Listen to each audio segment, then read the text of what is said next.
Olá, você acompanha agora o Fatos em Foco, a sua revista eletrônica com notícias e entretenimento.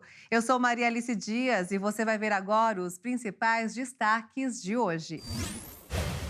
Cientistas analisaram o impacto econômico da obesidade em 161 países. No Brasil, será de quase 220 bilhões de dólares em 2060. Carro voador elétrico levanta voo pela primeira vez. A aeronave já foi encomendada por empresa aérea brasileira que planeja usá-la a partir de 2025. Estudo feito na Inglaterra sugere que ainda na gestação, os fetos já reconhecem seus sabores preferidos de alimentos. Vamos começar falando sobre uma preferência nacional, o famoso cafezinho. Tem gente que não consegue começar o dia sem ele. Para outros, é uma parada obrigatória no meio do trabalho para recarregar a energia. E quantos negócios não foram fechados tomando um bom cafezinho? Pois é, além de ser muito saboroso e social, o café também faz bem à saúde. É o que mostra um estudo feito na Europa com mais de 450 mil pessoas. 3 xícaras por dia podem evitar problemas cardíacos e aumentar a expectativa de vida. Um estudo publicado no European Journal of Preventive Cardiology descobriu que beber de 2 a 3 xícaras de café por dia pode aumentar a expectativa de vida e diminuir o risco de desenvolvimento de doenças cardiovasculares, em comparação às pessoas que não consomem a bebida. Esse estudo foi realizado com o café moído, o instantâneo e o descafeinado. Todos os tipos foram associados a reduções equivalentes na incidência de doenças cardiovasculares e morte por doenças do coração ou qualquer outra causa. A pesquisa contou com cerca de 450 mil participantes, entre 40 e 69 anos de idade, livres de arritmias e outras doenças do coração. A maioria dos voluntários declarou optar pelo café instantâneo, seguido do café moído e o descafeinado. Mais de 100 mil participantes, o equivalente a 22,4% do total, não bebiam café. Esse grupo serviu como comparação para a incidência de doenças. Apesar da cafeína ser a substância mais conhecida do café, a bebida contém mais de 100 componentes biologicamente ativos. Segundo os cientistas, é provável que os compostos não cafeinados tenham sido responsáveis pelas reações observadas entre o consumo do café, doenças cardiovasculares e a sobrevivência. As descobertas indicaram que beber pequenas quantidades de café de todos os tipos pode ser entendido como um comportamento saudável para o coração. O consumo de frango na mesa do brasileiro caiu nos últimos 12 meses. Um levantamento da Kantar revelou que os ultraprocessados tomaram o lugar do item. O número de vezes que os brasileiros consumiram frango no almoço e no jantar caiu 11% nos últimos 12 meses, acumulados até junho deste ano, em comparação com o mesmo período um ano antes. Enquanto houve queda no consumo do frango, subiu o consumo de linguiça, hambúrguer e salsicha. Nos últimos 12 meses, o frango inteiro ficou 12,65% mais caro e o frango em pedaços aumentou 17,91%, de acordo com os dados do Índice Nacional de Preços ao Consumidor Amplo de agosto. O levantamento revelou que as famílias têm mudado o padrão de compras por causa dos preços na hora de comprar as proteínas, especialmente por conta do avanço da inflação. O consumo deve ainda intensificar, já que o brasileiro recebe o 13º salário em dezembro. Em tempos de 5G, o domínio .br, que fica ao final de boa parte dos sites brasileiros, atingiu a marca de 5 milhões de registros, de acordo com o Núcleo de Informação e Coordenação do .br. Com isso, a marca se firmou na 5ª posição entre os códigos de país mais populares do mundo. A entidade sem fins lucrativos, que existe desde 1997, utiliza os recursos obtidos com o registro dos domínios .br para investir em pesquisas e na melhoria da infraestrutura da internet no país. Atualmente, o domínio .br pode ser associado a mais de 130 semânticas específicas para endereços na internet, atrelados a diferentes setores e atuações específicas.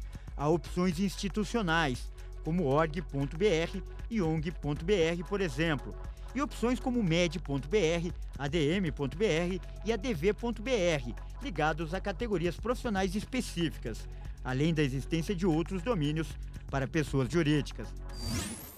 A obesidade custará ao Brasil quase 220 bilhões de dólares em 2060. O cálculo foi feito por cientistas que analisaram o impacto econômico da obesidade em 161 países.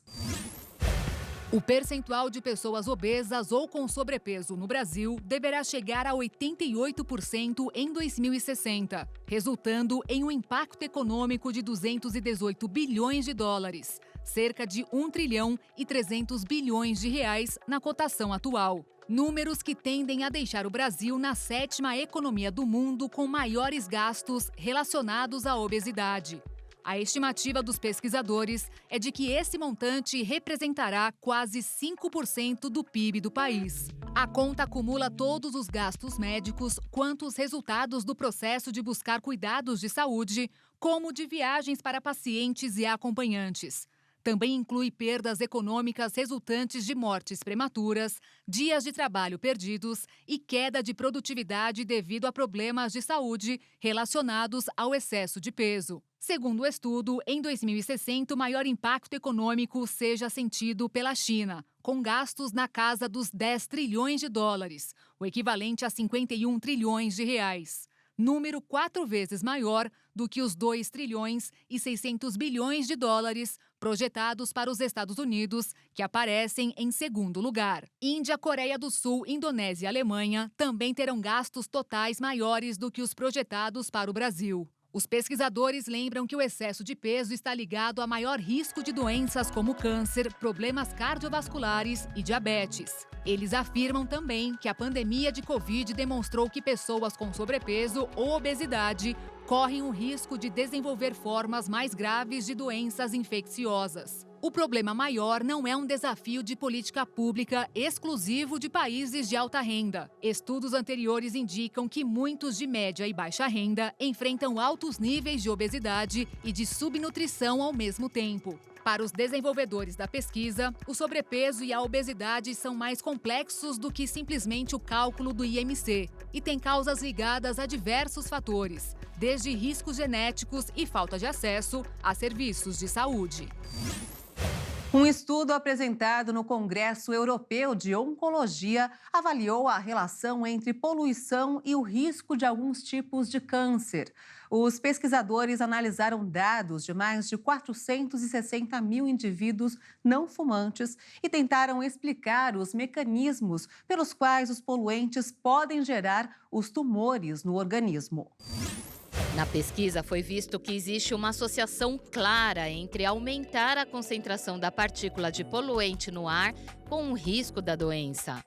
Isso vale tanto para os tumores de mesotelioma, em que este risco subiu 19%, quanto para os tumores de pulmão, com alta de 16%. Houve também um aumento de câncer de canal anal em 23%, de intestino delgado 30% e de glioblastoma, que é um tumor cerebral, de 19%. Vale destacar que os pesquisadores enfatizaram que quanto maior a concentração do poluente, maior o risco. As partículas dos poluentes são responsáveis por vários mecanismos de dano à mucosa que reveste os órgãos. Mas um dos prejuízos mais importantes é que a poluição pode promover mutações nas células supostamente normais. A mutação mais frequente causada pelos poluentes é a chamada EGFR. Outras alterações, chamada CRAS, também são relevantes e foram identificadas na pesquisa e estabelece a relação entre a poluição do ar e o desenvolvimento do câncer. O estudo traz à tona um olhar mais cuidadoso sobre os riscos que a poluição está causando à população de certas áreas do planeta. E olha só, os pais que fumam perto dos filhos pequenos elevam o risco do desenvolvimento de asma em 59% até para os futuros netos. O estudo foi feito por uma universidade na Austrália. Conhecidos como fumantes passivos, as crianças expostas recorrentemente à fumaça do cigarro dos pais durante a infância têm um risco maior de desenvolver quadros de asma não alérgica. A probabilidade aumenta ainda mais caso o pai tenha também se tornado fumante ao crescer. Os pesquisadores australianos da Universidade de Melbourne analisaram informações disponíveis em um banco de dados do estado da Tasmânia de cerca de 1.689 crianças, além de seus pais e avós. Eles selecionaram as crianças que desenvolveram um quadro de asma até os 7 anos de idade e se os pais desses pequenos haviam crescido até os 15 anos com responsáveis que fumavam em casa. A pesquisa também mostrou se os pais cresceram e se tornaram fumantes ou não. O objetivo dos cientistas era avaliar se o hábito de fumar próximo aos filhos, que já é sabidamente danoso por elevar riscos como de doenças respiratórias e câncer, poderia ter seus impactos estendidos até mesmo para as futuras gerações. O monitoramento, que começou em 1968, é um dos maiores do mundo. A Fortune Pink, uma pedra preciosa gigante, muito rara, será leiloada em Genebra em novembro. A expectativa é arrecadar até 35 milhões de dólares. De acordo com a Casa de Leilões, a joia de cores vivas é o maior diamante rosa cintilante em forma de lágrima, com mais de 18 quilates colocado à venda para leiloeiros. A pedra foi confeccionada em um anel ladeado por um grande diamante branco de cada lado e os organizadores esperam que a Fortune Pink, como foi batizada, recupere o interesse de colecionadores de todo o mundo. É uma pedra linda. A saturação de cor desta pedra é tão difícil de encontrar na natureza e quando você encontra um cristal com esse peso, com essa cor, é realmente uma raridade, explicou Angela Barden, especialista sênior em joalheria. Em 2018, a Casa de Leilões vendeu uma joia de 18,96 quilates, por mais de 50 milhões de dólares, o maior preço por quilate já pago por uma pedra desse tipo. 2 rinocerontes de Java, a espécie mais rara do mundo, foram flagrados por câmeras fotográficas ao darem uma voltinha no Parque Nacional de Ujung Kulon, na Indonésia. O lugar é o último habitat selvagem dos mamíferos no mundo. A mamãe Siti e seu filhote Merdes Kassari, 2 rinocerontes de Java, passeavam pelo Parque Nacional de Ujung Kulon, na Indonésia, e foram captados por armadilhas fotográficas. A espécie é a mais rara dos rinocerontes e o parque é o último habitat selvagem dos mamíferos no mundo. Ou seja, não é nada fácil registrar momentos como esse. De acordo com o Ministério do Meio Ambiente e Florestas indonésio, só existem 80 indivíduos do tipo na natureza. Os paquidermes de um chifre podem pesar até 2 toneladas e têm um couro que se assemelha a uma armadura. Apesar da presença marcante e intimidadora, a espécie foi duramente atingida pela caça ilegal e pela invasão humana em seus habitats. A Agência Espacial Americana realizou um feito histórico, a missão DART, que tinha como objetivo mudar a rota de um asteroide e que foi um sucesso. Vamos conferir.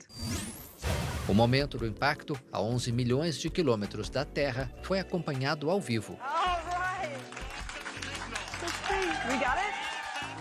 O objetivo foi desviá-lo de sua trajetória. Um teste inédito para buscar mecanismos que permitam defender a Terra da colisão devastadora de um objeto cósmico. A nave, menor que um carro, se chocou a mais de 20 mil quilômetros por hora contra seu alvo. Equipes da NASA, reunidas no Centro de Controle da Missão em Maryland, comemoraram o feito.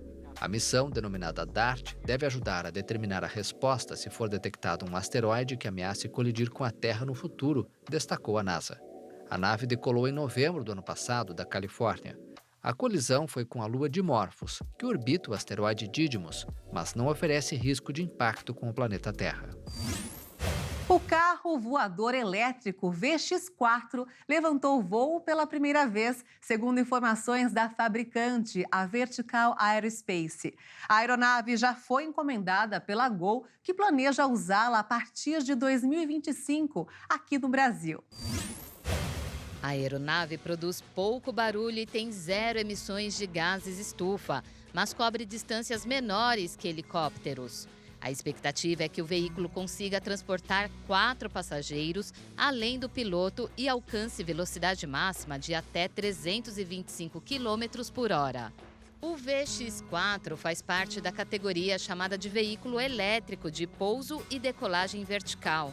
No Brasil, o negócio poderá ter valor total de US$ 1 bilhão. Inclui uma frota de 220 aeronaves elétricas, com operação prevista a partir de 2025. A produção nacional passa pela fabricante de aeronaves Embraer, que promete entregar sua versão da aeronave para clientes a partir de 2026.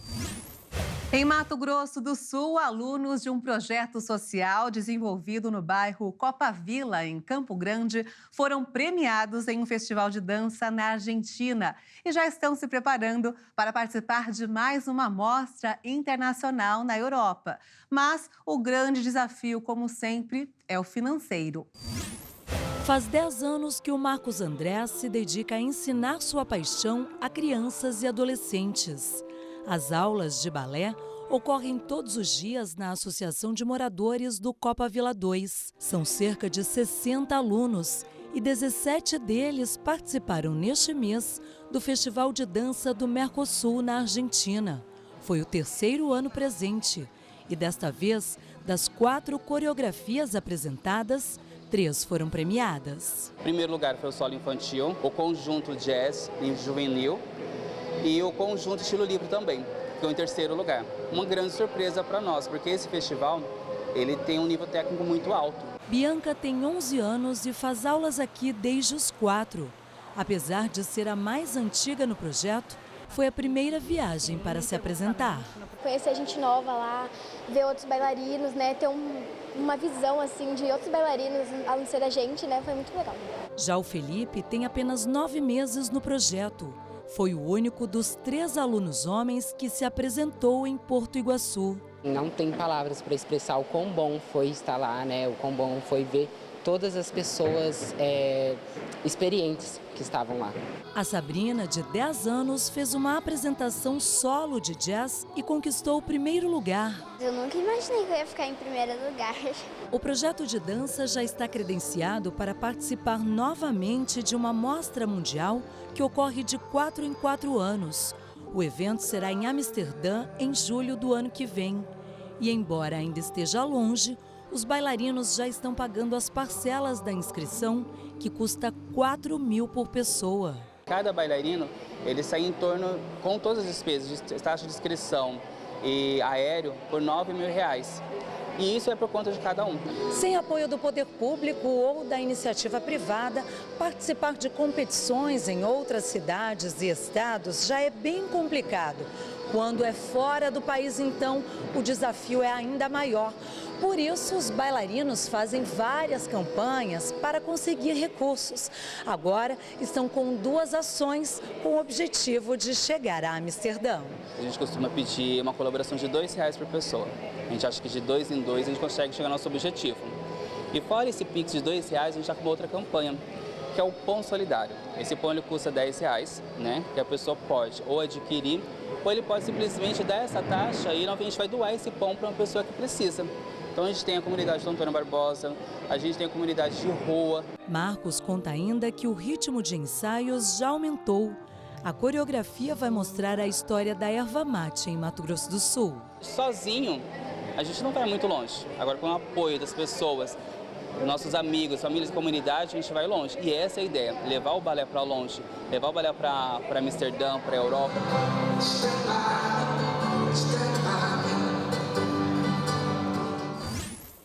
Um levantamento da consultoria Euromonitor Internacional mostra que o mercado de luxo está reagindo com força nas vendas globais. Vamos ver.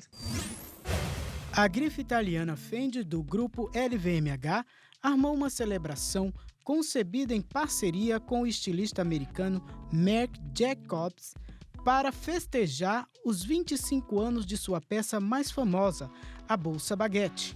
A festa não foi fato aleatório. Estima-se que a categoria de bolsas luxuosas já acumula receita de 72 bilhões de dólares neste ano, até julho. E, de acordo com a consultoria Euromonitor Internacional, crescerá para 100 bilhões de dólares em 2026. Para se ter uma ideia do valor total, a consultoria aponta que o mercado de alto padrão, incluindo carros e joias, encerrará o ano de 2022 com vendas de 349 bilhões e 100 milhões de dólares.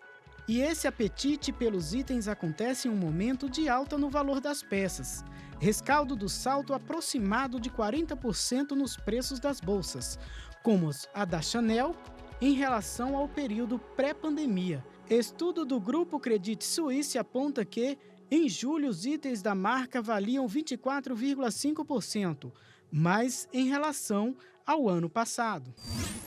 E os comerciantes estão animados com as vendas do Dia das Crianças, que não costumam decepcionar ninguém. A Cícera trabalha há 24 anos vendendo brinquedos, então tem a clientela bem antiga e fidelizada. Faltando mais de 2 semanas para o Dia das Crianças, ela está otimista com as vendas. Quando eu comecei aqui, que já faz 24 anos, né? Tinha 5, 6 anos a média. Aí hoje ele já compra para o filho dele. Tem muito isso daí, eu tenho muito esse tipo de cliente e é muito gostoso. Nós estamos numa grande expectativa, né, de vendas mesmo, né? Porque geralmente as pessoas deixam tudo para a última hora. Isso é de praxe, é mania do brasileiro. Mas estamos com as expectativas boas. Essa outra comerciante vem se preparando há bastante tempo para a data e diz que já notou diferença nas vendas. A gente já está se antecipando com os patins, com a diversidade de carrinho, de Barbie, essas coisas a gente já está antecipando para poder atender esses clientes. Está vindo muitos pais já comprar alguns brinquedos mais sofisticados. O Pedro Magalhães é a gerente dessa loja de brinquedos. Ele está até pensando em aumentar o quadro de funcionários para atender a demanda. Até porque passamos 2 anos bem complicados por conta da pandemia. Desde o ano passado, assim, já vem recuperando já foi muito bom ano passado e esse ano está sendo bem melhor. A gente aumenta o nosso quadro de funcionários de 10 a 15 funcionários, contrata aí para esse dia, né? Porque no último dia, na última semana ali é uma explosão, né? E a gente tem que estar preparado. São tantos brinquedos que a gente fica até em dúvida em qual escolher. O Instituto de Pesquisa e Desenvolvimento da FEComércio MS, em parceria com o Sebrae, revelou que a movimentação no Dia das Crianças deve ser de 242 milhões de reais, entre presentes e celebrações neste ano. É o que explica a economista Regiane Dedé. Esse valor é 63% superior ao ano passado. Então, nós temos uma expectativa muito positiva para esse Dia das Crianças. O consumidor está mais propenso a comprar e o valor médio, tanto do presente quanto da comemoração, está maior. O empresário ele pode se preparar para receber esse consumidor que pretende ir comprar à vista com desconto ou de forma parcelada também e preza pela variedade e pelo bom atendimento. A economista ainda lembra sobre alguns exemplos que chamam a atenção do consumidor. Por meio das vitrines, por meio do que a criança deseja ganhar. Então, o empresário ele tem que estar bem antenado, né, nessas questões para receber esse consumidor. E 84% dos consumidores pretendem comprar presencialmente. Então, é uma dica para que esse empresário esteja preparado para receber este consumidor e também precisa estar em sintonia com a criançada que estarão escolhendo os seus presentes.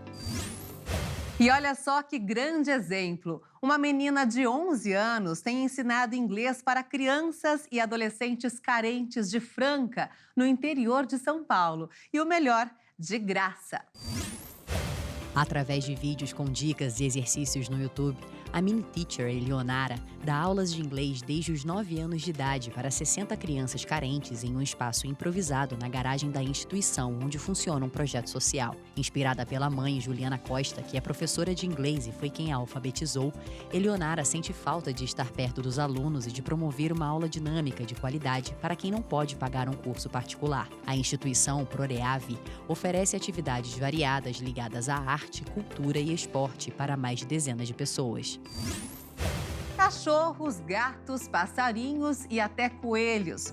Tudo normal no caso de um animal de estimação que está ganhando cada vez mais espaço nos lares brasileiros.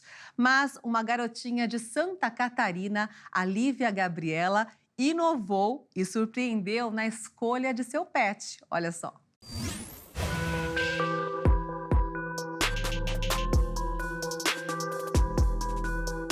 Uma criança ter animais de estimação é uma cena comum em qualquer lar. Mas e quando estes bichos são sapos? A pequena Lívia, de apenas 2 anos, brinca com eles sem medo algum. Você teria coragem? Foi há 5 meses atrás que tinha um sapo ali na rua e eu peguei o sapo, daí eu fui mostrar para ela, daí na hora que eu mostrei para ela, ela quis pegar ele na mão, a hora que ela pegou, eu fui tirar, ela começou no berreira, eu gravei, quando eu postei na internet já viralizou na hora, né? A família mora em Tuporanga, cidade rural do Vale do Itajaí, Santa Catarina. O aparecimento destes bichinhos é normal na região durante as chuvas. O que mais surpreende é que Lívia não gosta apenas dos sapos, mas também de outros amiguinhos como a barata e a galinha. O preferido dela é a galinha. Ela se apaixonou pelo sapinho, né? Então ela tem eles como amigo dela. Ela vê um sapinho no papo, que nem ela fala, são os amiguinhos dela. E não só o sapo, ela gosta de todos os bichinhos, ela tá sempre brincando com os pintinhos, que a gente tem aqui, calopsita, ratinhos, hamster, né? Ela tem verdadeira adoração mesmo também, igual o irmão, né? Tudo começou por aqui. Quando o irmão Pedro postou alguns vídeos de Lívia na internet, mal podia imaginar que ia ser sucesso nas redes. Alguns vídeos postados já alcançaram mais de 20 milhões de visualizações. O gosto por animais de estimação vem de família. Não começou com Lívia. Veio do irmão Pedro, que desde a infância também brincava com bichinhos diferentes. Que eu achei bem interessante, né, ela pegar assim, porque quando eu era pequena eu também pegava e ela meio que puxou a minha barda. O irmão Pedro é quem grava todos os vídeos e posta nas redes sociais. Café, faz um vídeo de manhã, um vídeo à tarde, quando ela tá com algum animal eu gravo, e assim eu vou gravando os vídeos e postando sempre de noite. Mesmo sendo inusitada, essa amizade rende muitas risadas na família. E você, tem algum bichinho de estimação diferente? O futebol movimenta 286 bilhões de dólares por ano, o equivalente a 1 trilhão e 530 milhões de reais. O valor é semelhante ao PIB de um país como a Finlândia e chama a atenção para o esporte brasileiro, que tem se ajustado às mudanças. Tendo como referência a receita anual dos clubes, esse valor chega aos 45 bilhões de dólares, quase 260 bilhões de reais. Porém, 75% desse valor é arrecadado apenas na Europa. As informações foram divulgadas pelo presidente da FIFA, Gianni Infantino, em uma reunião da Organização Mundial do Comércio. Para o executivo, o chamado PIB do futebol tem muito a crescer e tem um enorme potencial para ser globalizado. De uns anos para cá, podemos acompanhar a mudança no jeito de administrar e gerar dinheiro no futebol aqui no Brasil, onde os cartolas começaram a administrar os clubes com gestões cada vez mais profissionais e alguns até mesmo viraram empresas, com a assinatura da lei que permite a SAF, a Sociedade Anônima do Futebol. Diversos grupos de investimento viram a oportunidade de ganhar dinheiro no mercado do futebol e, com isso, clubes brasileiros aderiram ao novo modelo, como é o caso do Red Bull Bragantino e do Cruzeiro. A equipe do interior paulista antes disputava divisões inferiores e agora, com a aplicação do dinheiro, começou a lutar por títulos, chegando até mesmo na final da Copa Sul-Americana. Já o Cruzeiro aderiu à nova forma de negócio após amargar 2 longos anos na segunda divisão e ver a esperança de voltar à elite após o clube ser adquirido por Ronaldo Fenômeno. Outros clubes brasileiros ainda estão sendo sondados para aderir ao novo modelo de gestão, como é o caso do Bahia, que está prestes a ser comprado pelo mesmo grupo que é dono do Manchester City da Inglaterra. O futebol mudou e, junto com ele, as cifras aumentaram. A tendência é que nos próximos anos o valor financeiro movimentado pelo futebol aumente ainda mais. O Palácio de Buckingham revelou a nova cifra real do rei Charles III, que estará presente em prédios do governo britânico, documentos estatais e caixas de correio. O símbolo é composto pelas letras C e R entrelaçadas. A letra C remete ao seu nome, Charles. Já a letra R faz relação a Rex, palavra latina que significa rei. Além das letras, foi colocado também o algarismo romano de número 3, no meio da letra R, já que o rei é o terceiro Charles a reinar. Na parte de cima das letras foi colocada também uma coroa.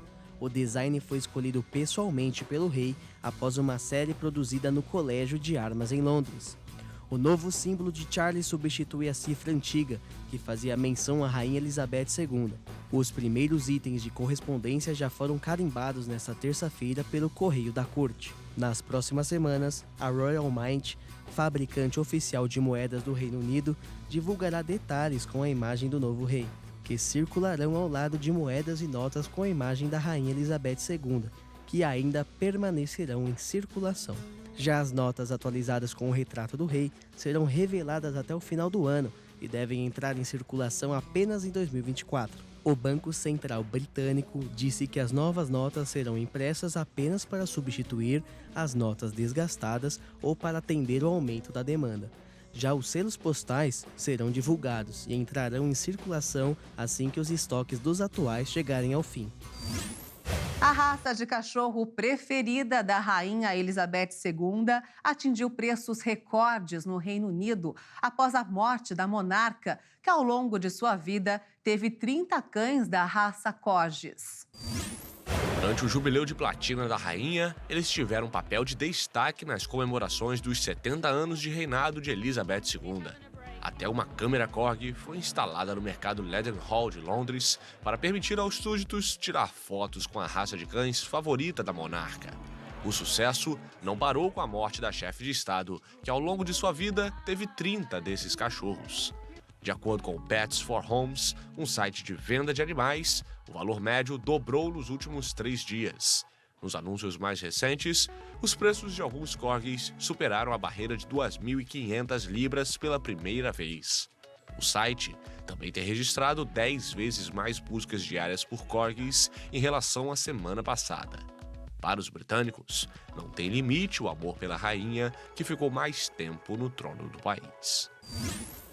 Agora vamos falar de um produto que agrada a maioria das pessoas de todas as idades e que movimenta mais de 13 bilhões de reais por ano, ou 1 tonelada e 200 mil quilos. É o sorvete. Vamos ver.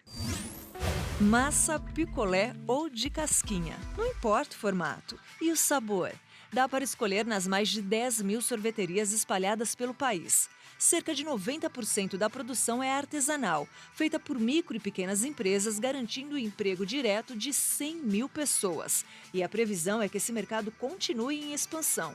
Um setor que tem muita história para contar. A versão mais aceita é que a origem do sorvete é da China. 4.000 anos atrás, descobriram que ficava gostoso misturar neve, leite e arroz. Foi apenas em 1292, depois de uma viagem à China, que o explorador Marco Polo levou a sobremesa gelada para a Itália. Dali tudo se espalhou. O Brasil conheceu o sorvete em 1834, quando um navio chegou ao Rio de Janeiro com 200 toneladas de gelo em bloco. Como ainda não havia um jeito eficiente de estocar, havia uma hora certa para ir à sorveteria. O produto só ganhou escala industrial em 1941, com muitas versões. No caso do picolé, a origem foi nos Estados Unidos e por acaso. Um garoto de 11 anos preparou um suco em pó e esqueceu a colher dentro do copo. No dia seguinte, mostrou para os amigos e a ideia foi aprimorada. É a versão que mais vende, pelo preço. A casquinha também surgiu sem querer.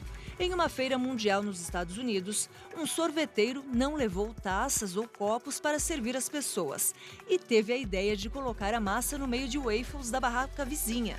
Agradou e o produto foi aprimorado até ficar crocante e ganhar o formato inspirado em um buquê de flores. E quando chega o fim de ano, o consumo em média é pouco mais de 5 litros por pessoa. Sobra muita história para contar. Alguém vai contar para o outro, por exemplo, que experimentou um sorvete de tapioca com bacon. E pode esperar que daqui a pouco vai surgir outra novidade.